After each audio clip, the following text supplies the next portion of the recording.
Hello, everyone. This is your instructor, Karen Garman, and today is Monday, July. It's July the 1st. July already. Oh, my goodness. This summer session is really flying by. Listen, I wanted to talk to you about your next written assignment, your sociological memoir essay. And I printed it out for myself so I can read it a little easier for me and my eyeglasses. We kind of need to do those kinds of things. But right now, I wanted to talk to you a little bit about that paper in particular. Listen, the other night, yesterday, as a matter of fact, yesterday evening, I was I sat down to my computer and I started dabbling around a little bit in AI, looking up some things. I can see why you love it. I can see why one loves it. Not you personally. I'm not calling anyone out, but I can see why people love it. And I will be using it for certain things. Like, for example, I have a couple of vacations coming up or prospective vacations coming up, and it is just amazing. I can put in where I'm going and ask for free things to do, fun things to do in that area, in that city, and voila, there it is. You have it. I've attended some trainings on it, and some of the things that I've seen it do is absolutely amazing. But when you're studying sociology, and remember that is the study of social behavior, and where we are learning to, particularly in Introduction to Sociology, where we are learning to develop our own sociological imagination, sociological perspective. That is something that AI absolutely cannot do. AI does not understand, has no idea about your background, your personal experiences, and how you feel about them and what your perspective is. It has no clue on that. So it can't help you there. It can give you definitions, which I've seen a lot of that, but it cannot give you this. So here's the thing. So, and honestly, I can look and tell when it's AI, when it's not. Even if you use words or phrases, like, well, I believe so and so and so, but it still goes right back to AI generated papers. I know that. I see that. I understand.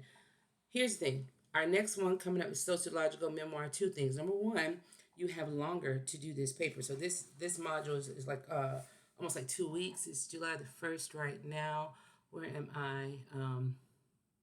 Yeah, yeah, 2 weeks. So you have a much longer period. And that's because we are accounting for the holiday period in there as well. You do not have a chapter test this week, so we can use that time now to really study. Um, but mostly for this, use that time to help you with this written assignment, your sociological memoir essay. Um, there is a rubric attached to all of your papers. I'm going to be following this rubric so very closely. And so you can look there online and you'll see what the criteria is. And I'm going to be using and how many points you get per this rubric right here. So I'm going to have this right beside me as I grade every single paper. If there's any hint of AI generated content, that won't be good. All right. So, but there's no way that AI can do this for you, not this particular assignment. So, and it shouldn't be doing it for you. Like I said, AI is good for I'm sorry, artificial intelligence, but it's good to help you maybe with the big scheme of things. And it's a good starting point for people who are writing a speech. As a matter of fact, I use it just to give me some examples, and then I modified it to my own. But some how to write some thank you notes to folks who had done some really nice things for me during my mom's passing. And I just wanted the words just to be really right. So I used AI to kind of just generate some ideas. And then I took it from there and personalized it on my own. So yes, it's useful in so many different ways. And like I said, I have a couple of vacations planning coming up, and I don't know anything about these particular places I'm going. I've never been before, so I use AI to kind of tell me what are some cool things to do in those particular cities. And what are some free things to do in those particular cities. So it's very helpful for things like that. But here, in this particular assignment, I was going to read a little bit to you. This is sociological Watch this. I had to do that. This sociological imagination challenges one to see how an individual biography is shaped by the larger social context of the moment in history, including culture, social relations, economy, opportunity structures, and social institutions. That sounds like a lot, but that's the whole premise of this introduction to sociology we talked about, is to determine how and why we feel the way we do, why we behave the way we do, and how we fit into this society. So it explains all of that to us in Intro to Sociology. This is where we learn, first of all, the importance of having a sociological imagination and then how to develop one. And we do that, remember, by being as objective as possible, not foregoing or forfeiting who we are and what our experiences have been, but as best we can to kind of compartmentalize that or put it in a little box and set it aside while we observe and try to understand why others do the way things they do and feel the way that they feel. Now, although the theme of this, I'm skipping a little bit, this is all in your assignment. Although the theme of your memoir is up to you, there are specific requirements for your analysis. In using sociological lens to analyze your life, you should develop a discussion of your social class, um, either race, ethnicity, or gender, and one other institution we have issue. I'm sorry, and one other issue or institution we have covered in this class. And then it goes on and even tells you what social class is and how you might address that, your gender, race, ethnicity, um, then an additional course issue. So here's the thing. So let me kind of help you along if I can. Like social class, for an example. Describe how your social class or background has shaped the social context of your life, pertaining to your theme um, or core issue of the focus.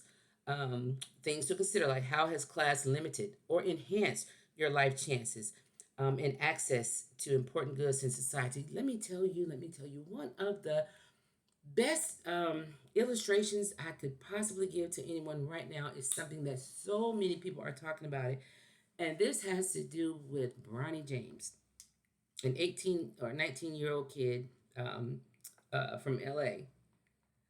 Well, whose father happens to be LeBron James, and whether you know basketball or not, many people have heard that name, LeBron James. Um, if you don't know his what he does on the basketball court, many of us are familiar also with the work that he's done off the court. But nonetheless, so many people are talking about this issue. The reason I bring this up because this to me is a classic example of the theory of life chances. I know you read that in your book, the theory of life chances. Basically, it asserts that um, your your ability to move upward, socially to a better, higher socioeconomic class, um, is based upon the situation into which you were born. Basically, that's we have nothing to do with that. To whom we're born, we have nothing to do with that. Not a single one of us can determine or we can't pick out our parents. We did not, and we could not decide that we were going to be born into a rich family, a Hispanic family, a Caucasian family, a black family, a family that lives in the South, what have you. We have nothing to do with that, but we're all born, and we are born into a situation. So uh, that theory states that depending upon where you're born will determine your access to opportunities that maybe some others don't have, or the lack of access. If you're born into a family that they don't have a lot of access to influential people, then you're not likely to have that. Now, the theory of life chances, and I really probably should do a whole video on that alone, does not determine it is not um, what should I say? It's not something that's automatic. There are, and as we discussed, I think before, there are no absolutes. Very few absolutes in anything in life, really, but very few absolutes in sociology. That's because we're talking about people. So, people, we're not absolute beings in any particular categories.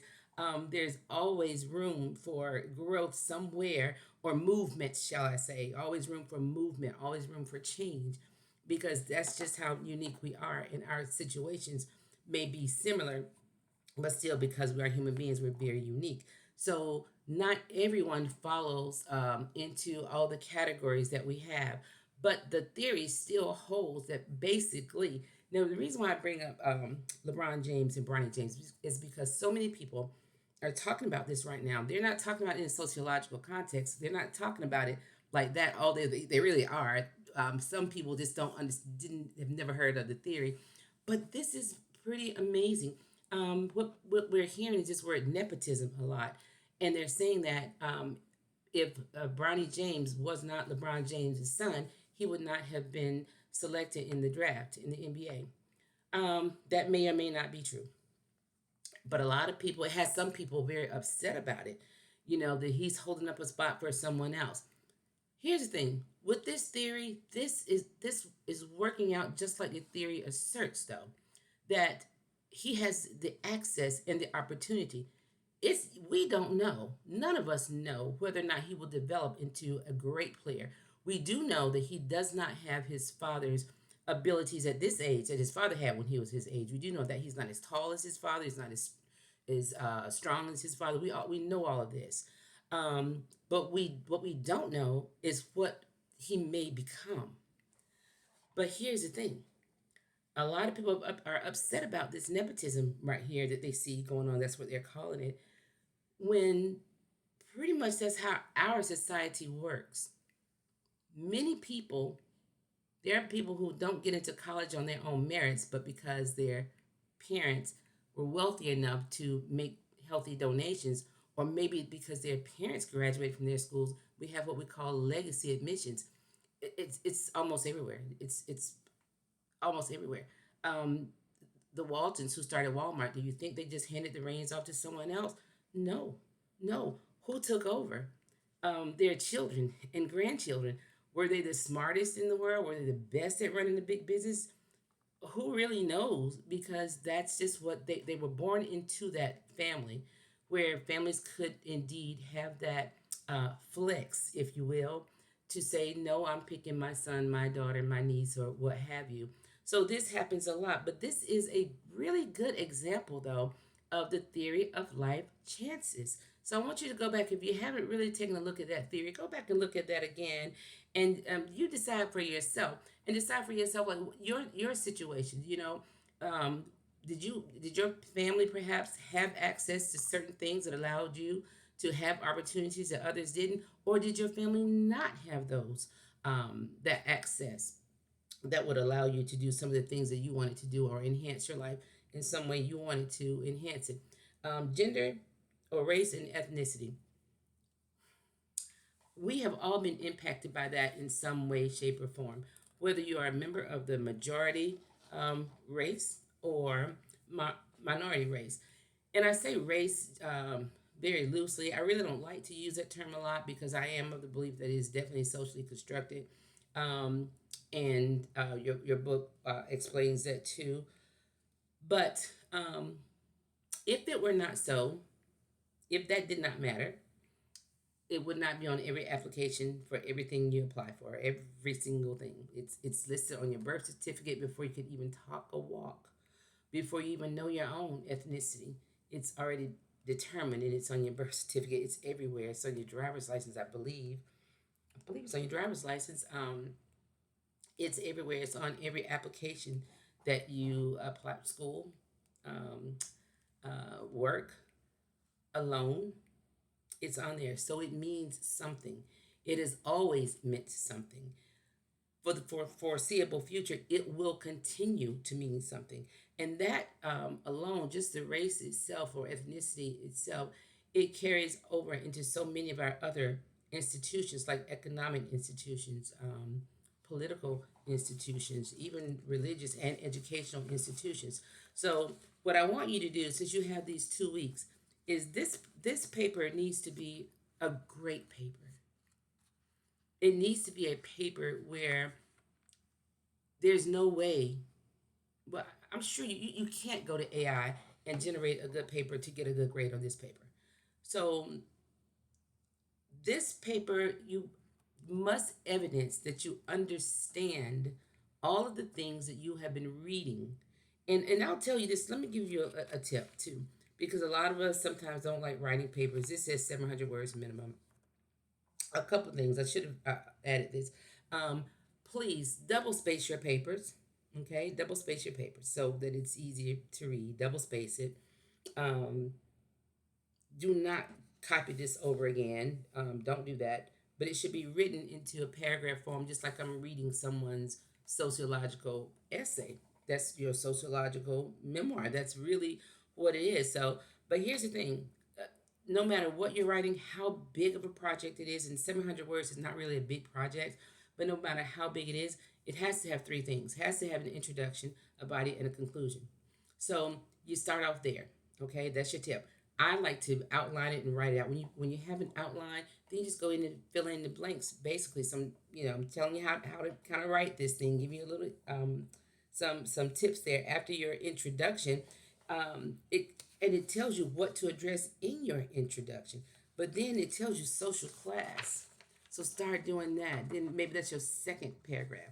Your third paragraph is gender or race or ethnicity, which one of these and how it has impacted your life thus far, or how you think it will. Um, and then you choose another, the third one is another course issue, whether it be deviance and crime, presentation of self, work in the economy, whichever. You get to choose those. And if you look at where it says additional course issue, um, I copied mine and I think I did it in a 14 font. So if you print yours out, you won't have as many pages. But you follow the outline and then finally you have a conclusion. And then you look at this rubric to make certain that you have everything in here that needs to be in here. So you have extra time to do this paper. So I strongly encourage you not to rush it, but you can do it and do a very good job. Let's see if there's anything else. Let's see. So you want to incorporate some theory in this, but make sure this is about. Oh, I am not looking for personal information in which you don't want to share. Paper is not about digging into your personal life. It 1,000% is not that. Okay, so but what it is basically is just to determine using yourself as an example. Basically, where you fit in. When I think about social class, when I was growing up, um, I was growing up to working parents. My parents both worked. They made a decent living. We would have considered ourselves middle class, definitely not upper middle class, but middle class maybe.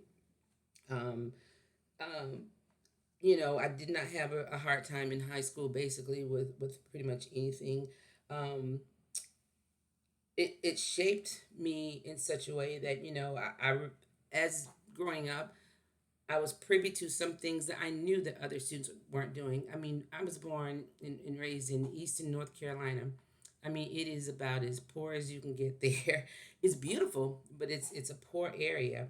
But I do recall, I did know that I was aware that we did things that other families did not do. I remember as even I think I was a preteen, and I remember hearing my dad would say, "Oh, well, this is history in the making. You have to go." So here I am, like 12 years old, maybe, and I'm going to see Kareem Abdul-Jabbar, and we all went to the games in D.C. because they were close. They used to be called the Washington Bullets, um, but now I forgot what they're even called now. But anyway, they're the Washington Bullets. But I remember when Kareem came, he played for the Lakers.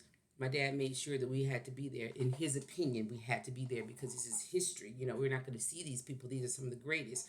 I remember Dr. J. He played for Philadelphia, and when he came to DC, so I was aware, and even back in my teen years, I was doing things that this is like we're in the 70s. We're talking the 70s, you know, things that I was aware that other people weren't doing. I was in Eastern North Carolina, but I was already flying back and forth to LA. But why was I flying back and forth to LA? Because one of my mom's sisters moved to LA, and then after that, you know how families sometimes kind of, one follows the other. And so we ended up with quite a few family members out there. As a matter of fact, as a young adult, I lived there too. I didn't live in LA, I lived in San Diego. Um, But we're constantly going back and forth. But I knew that was something that was different, and I knew that that was my social class is what got me there. Is what I'm saying. I definitely was not. I mean, we were definitely middle class, if that. But I knew that there were other folks who were not doing that, who did not fly, who did not have the opportunity to go to those kinds of games, and do some of the things that we did, who did not go on vacations. My race, um, okay, with gender, that has really impacted me,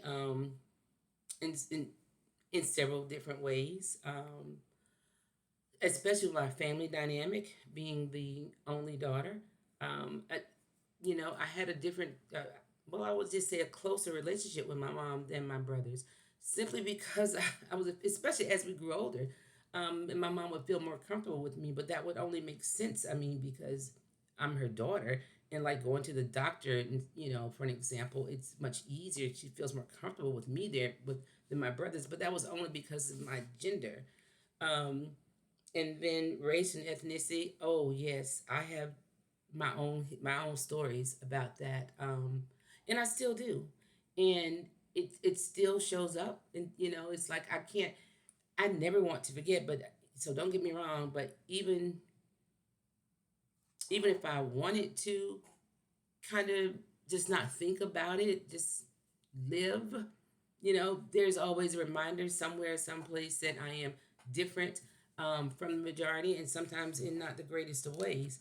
So there is there. I mean, that's just the way it is right now. It used to be worse, but now it's, I don't know. Okay. And then, so those are some examples from me, and then additional course issues you choose, like, how has your upbringing or anything, how has it influenced? Oh gosh, we could talk about politics. I'm not going to say don't talk about politics in this class, because you are free to discuss whatever you want to take. And the political institution is a social institution. We do need to be aware that it is, a social institution. We do need to be aware that it intersects other kinds of social institutions. It's not something that we run from. We are always remain very respectful, and we try to be as open as possible, but we don't run from it. This is an institution of higher learning, and higher learning basically just means that we are more open. We're trying to get more information, and then we take all of that which we learn, and we kind of analyze it ourselves, and that's how we end up coming up with our own sociological, perspective.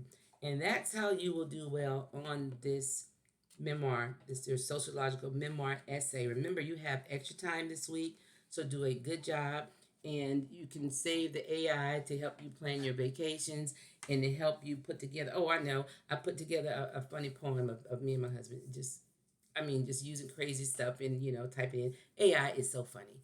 It's so funny. And it's useful for so many different ways, but it won't help you one bit in sociology, introduction to sociology in my class. All right, so if you have questions or, comments, concerns, go ahead and let me know. So I'm here for you. So I want you all to do very well. And again, if you need anything, just let me know. All right, take care now.